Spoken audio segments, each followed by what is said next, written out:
சுந்தரமூர்த்தி. அவரிடம் விவரங்களை கேட்டு பெறலாம். சுந்தரமூர்த்தி, சிறுவன் உயிரிழப்பில் உள்ள மர்மம் என இது பற்றிய விவரம்.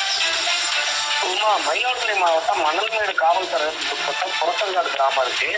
இங்க நேற்று சாயங்காலத்துக்கு முதல்ல அருள் செல்வன் அப்படிங்கிற 8ஆம் வகுப்பு படிக்கிற பையனை காணல அப்படின்னு அவரோட உறவினர்கள் காவல்துறையில புகார் அளிச்சிருந்தாங்க.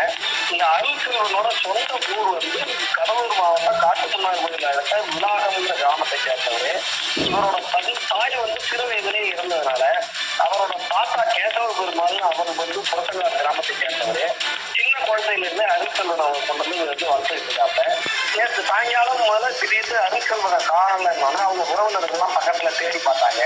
இந்த புறத்தங்காடு கிராமத்துக்கு பக்கத்துல புள்ளிடம் ஆறு ஓடிக்கிட்டு இருக்கு. அதிக அளவு தண்ணீர் அதுல சென்றுகிட்டு இருக்கிறதுனால ஏதாவது அதுல தவறு விபரீதம் நடந்திருக்கலாங்கிற நோக்கத்துல தீயணைப்பு படையினர்லாம் நேற்று சாயங்காலத்துல தேடுதல் நடவடிக்கையில் ஈடுபட்டாங்க. நேற்று இரவும் தேடுதல் நடவடிக்கை ஈடுபட்டது.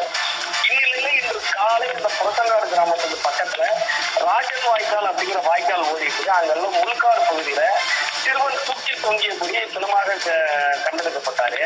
அந்த இடம் உள்ளே செல்வதற்கு தகுதி இருக்கிற இடம், போறதுக்கே முடியாது. அங்க போய் சிறுவன் தூக்க மாட்டேங்கிறதுக்கு உண்டான வாய்ப்பு இல்லைன்னு அந்த பகுதி அவரோட உறவினர்கள் குற்றம் சாட்டுறாங்க. இந்த சம்பவத்துல சிறுவன் உயிரிழப்புல மர்மம் இருக்கு. யாராவது சிறுவனை இதை போல ஏதாவது கொலை செய்திருக்கலாம் அப்படிங்கிற ஒரு குற்றச்சாட்டையும் எழுப்பியிருக்காங்க. மணல்மேடு காவல்துறையினர் உடலை கைப்பற்றி உடற்கூறு ஆய்வுக்காக மயிலாடுதுறை அரசு மருத்துவமனைக்கு அனுப்பி வச்சிருக்காங்க. இது கொலையா அல்லது தற்கொலையா அப்படிங்கிற ரீதியில காவல்துறையினர் விசாரணை மேற்கொண்டிருக்காங்க. இந்த சம்பவம் பெரும் பரபரப்பை ஏற்படுத்தியிருக்குமா?